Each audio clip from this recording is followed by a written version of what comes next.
누가복음 6장 12절에서 26절까지의 말씀을 우리 교독하겠습니다.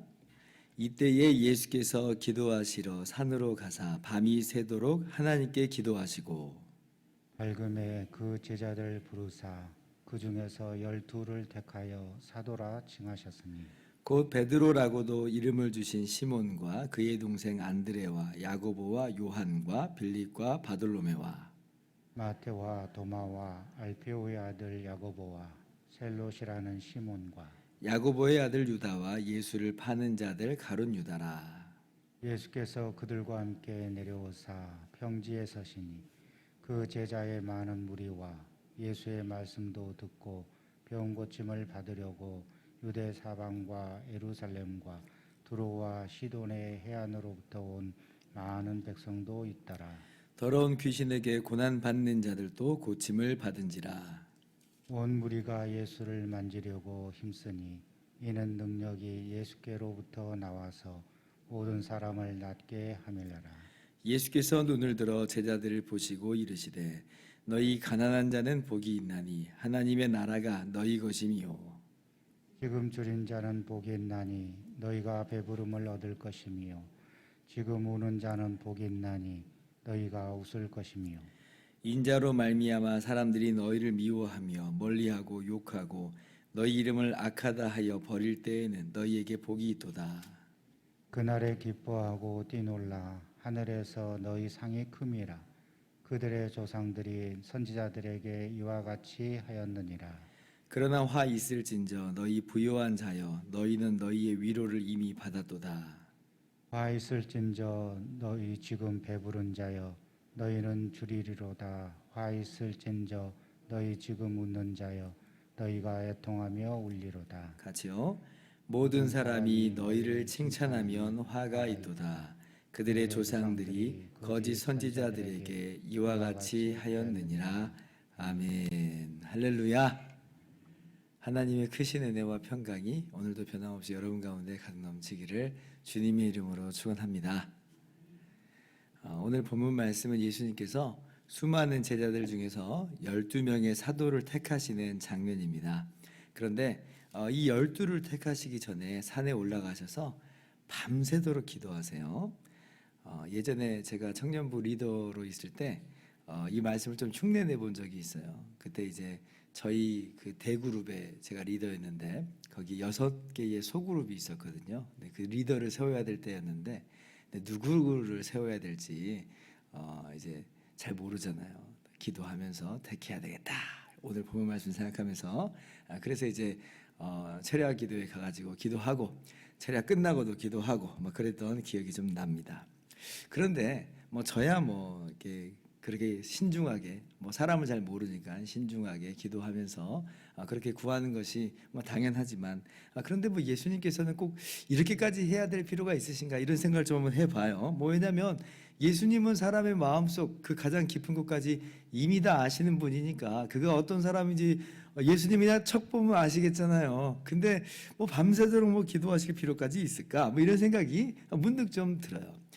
그래서 예수님이 과연 어떠한 내용으로 기도를 하셨을까 좀 궁금한 생각이 듭니다만은 성경이 예수님께서 어떠한 내용으로 기도하셨는지 우리에게 말씀해 주시지 않기 때문에 우리가 뭐 노릇은 없습니다. 다만 뭐 이런 기도들이 있지 않았을까 생각을 한번 해봐요. 물론 이제 누구를 택해야 되는가 뭐 이런 기도도 있었겠지만 아마도 예수님께서 택하실 이 12명의 성장과 성숙을 위해서도 기도하시지 않았을까.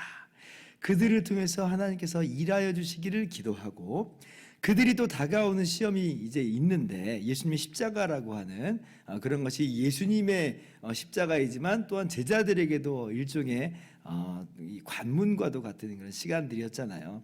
그러니까 그런 시간들을 잘 이겨낼 수 있는 담대함을 달라고 아마 그렇게 기도하시지 않았을까. 그리고 가룟 유다까지 택하시는 것을 보았을 때에 어쩌면 예수님은 지금 장차 다가오는 예수님의 그 십자가 고난을 바라보면서 예수님 자신의 사명을 위해서도 기도하지 않았을까. 아마 이런저런 내용들이 있었을 것이고 그러한 기도로 밤새도록 기도를 하셨을 것입니다. 그래서 어쨌든지 어떤 내용인지 우리가 정확히 알지 못하지만 예수님께서도 이렇게 기도하시는 그 장면은 우리에게 참 훌륭한 모범이 됩니다. 오늘 말씀에서만 기록된 게 아니고 사실 5장 18절 그 이전 장을 우리가 보게 되면 나병 환자를 고치신 이후에도 예수님께서 한적한 곳으로 가셔서 기도하셨다. 이제 그래요. 예수님의 이 사역을 면면히 이제 들여다보면 이 사역과 더불어서 항상 하나님 아버지께 기도하는 장면을 우리가 만나게 된다는 거죠. 그래서 예수님은 기도하면서 아버지 하나님의 뜻을 구했고 기도하면서 아버지 하나님께 의탁하시고 이런 것들을 우리가 볼 수가 있어요. 여러분 이것이 우리에게 주는 귀한 교훈이 있죠. 예수님께서도 그렇게 기도하셨는데 하물며 우리는 얼마나 더욱더 기도하면서 나아가는 것이 마땅한가. 예수님은 전지전능하신 하나님이신데도 아들 하나님이 이 땅에 오셨을 때에 기도하는 그런 삶을 사셨어요. 그러면 너무나 부족하기 짝이 없는 우리들은 더욱더 기도하면서 나아가는 것이 마땅하다. 데살로니가전서 5장 17절 쉬지 말고 기도하라. 이것이 우리를 향하신 하나님의 뜻이다. 이제 그랬죠. 그래서 우리가 예수 그리스도 안에서 하나님의 말씀을 따라서 우리 주님의 모범을 따라서 그렇게 쉬지 않고 기도하며 나가는 그 안에서 하나님의 놀라운 역사와 은혜를 누리는 저와 여러분 되기를 주님의 이름으로 축원합니다. 자, 그렇게 해서 예수님께서 12명의 사도를 세우셨어요. 그런데 이제 성경학자들은 이것이 단순히 이제 복음 전할 사람 12명을 택한 그 정도의 의미 이상이라고 이야기합니다. 복음을 전할 사람을 택하는 그런 의미가 분명히 있지만 그 이상이라고 하는 거예요. 어떤 의미가 그러면 있느냐라고 할 때에 이 12사도의 복음 증거를 통해서 세워지는 바 새로운 공동체, 새로운 나라, 하나님의 나라를 설립하시는 장면이다. 이렇게 성경학자들은 해석을 합니다. 마치 이제 뭐하고 비교가 되냐면 구약 시대에 야곱의 12아들을 통해서 12지파, 즉 이스라엘 민족이 세워지는 것처럼 이 12명의 사도를 세우시는 것으로 이 12명의 사도가 전하는 이 예수님의 복음 증거를 통해서 영적 이스라엘이 출현되는 것이다 라고 말하고 있는 거죠. 그런 의미에서 구약의 이스라엘과 이 신약의 이 교회 공동체는 유사성이 있다, 연결점이 있다는 거죠. 정확하게는 구약의 이스라엘이 바로 이러한 신약의 교회 공동체 12명의 사도가 그들의 복음 증거가 토대가 되는 이 교회의 어떤 그림자, 예표다, 이제 이렇게 이야기를 하는 거죠. 그래서 요한계시록 21장 9절 이하를 보면 이제 예수님의 신부로서 새 예루살렘 성이 이제 하늘로서 내려오는데 이제 그 성이 묘사될 때 이러한 묘사가 나와요. 12문이 나와요. 근데 그 12문 그 이름이 써 있는데 야곱의 12지파, 그러니까 이 야곱의 이스라엘 12아들의 이 이름에 기록되어 있는 거예요. 그리고 12기초석이 나와요. 이 기초석에는 그럼 어떤 이름이 기록되어 있을까요? 12사도의 이름이 기록이 되어 있어요. 그러니까 연관성이 이제 있다는 거죠. 구약의 이스라엘이 그림자, 예표죠. 그리고 신약의 12사도에 의해서 그들이 전하는 복음 증거를 통해서 세워지는 교회 공동체가 바로 영적 이스라엘이다. 그것이 실체다라고 하는 것을 우리 이제 알 필요가 있는 것입니다. 그러면서 이제 예수님께서 이제 20절 이하에 뭘 말씀하시냐면 마태복음 5장의 팔복 그 말씀과 이제 아주 유사한 그런 말씀을 하시죠. 20절 한번 같이 읽어볼까요? 시작. 예수께서 눈을 들어 제자들을 보시고 이르시되 너희 가난한 자는 복이 있나니 하나님의 나라가 너희 것이니요. 이제 어떤 내용을 주님께서 이제 말씀하시는 거냐면 12명의 사도를 세웠잖아요. 이들을 통해서 이제 복음 증거를 통해서 새로운 나라를 건설하시는 거잖아요. 설립하시는 거잖아요. 그럼 어떤 사람들이 그 나라의 백성이 되는가? 이 새로운 나라의 백성이 되는가라고 할 때에 20절 이하가 뭘 이야기해요?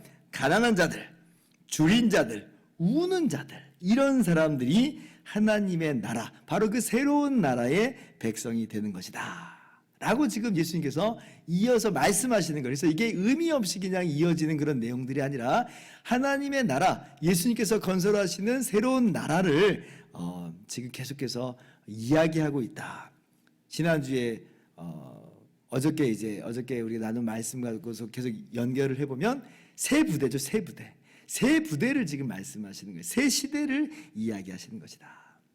자, 그러면 가난한 자들이 이제 하나님의 나라의 백성이 된다. 그럼 그 가난함 자체가 그런 것들을 이끌어내는 것인가? 주림 자체가 하나님의 나라에 들어가는 어떤 조건인가라고 할 때 그런 의미는 아니고요. 그 가난한 자를 대신하셔서 가난하게 되어주신 이 죄인된 우리를 위해서 대신 모든 죄와 저주를 다 짊어지고 십자가에서 죽으신 예수님 때문에 이 가난한 자들이 하나님의 나라의 백성이 되는 거예요. 그러니까 가난했다고 해서 저절로 다 하나님 백성이 되는 게 아니고 가난한 건 가난한 거예요. 없는 거예요. 줄인 거예요. 우는 거예요. 그런데 그 가난함과 그 줄임과 그 울음을 그 모든 것들을 다 해결하여 주시는 예수님의 십자가로 말미암아 이 가난한 자들이 하나님의 나라의 백성이 되는 것이다. 그래서 예수님께서 나사렛 회당에서 선포하신 내용이 바로 그거잖아요. 가난한 자에게 복음이 전파됐다는 거예요. 가난한 사람은 가난한 자일 뿐인데 그러나 그 가난함을 대신 짊어지고 십자가에서 죽으시는 예수님으로 말미암아 회복이 일어나는 것을 예수님께서 말씀하신 거거든요. 그래서 가난한 자는 복이 있어요. 가난함 자체는 복이 아닙니다만은 그러나 그 가난함을 대신 짊어지시는 주님 때문에 복이 있습니다. 그러므로 자기가 가난함을 아는 것이 참 중요해요. 내가 가난한 줄 알아야 나의 가난함을 대신 짊어져 주시는 예수님을 바라볼 수 있게 되고 믿게 되고 그리하여 부유한 자가 되거든요. 심령이 가난한 자는 복이 나니. 마태복음은 좀 더 정확하게 뭐가 어떤 가난함이냐를 분명하게 이야기했죠. 마음이 가난한 거예요. 심령이 가난한 거예요. 나는 죄인입니다 라고 나 스스로를 구원할 수 없음을 고백하는 그 가난함. 오직 그래서 예수님밖에 의지할 분이 없다라고 나아가는, 주님만을 의지하는 그 가난함. 이 가난한 사람이 복이 있고 하나님의 나라를 얻게 된다. 하나님의 나라의 백성이 된다. 그런데 이제 어떤 사람들 나오죠. 자신의 가난함을 깨닫지 못하고 알지 못하고 자기는 부유한 줄 알고 있는 사람들이 나와요. 그죠? 그 사람들은 오히려 예수님께서 뭐라고 말씀하세요? 화 있을진저 이렇게 말씀하시죠.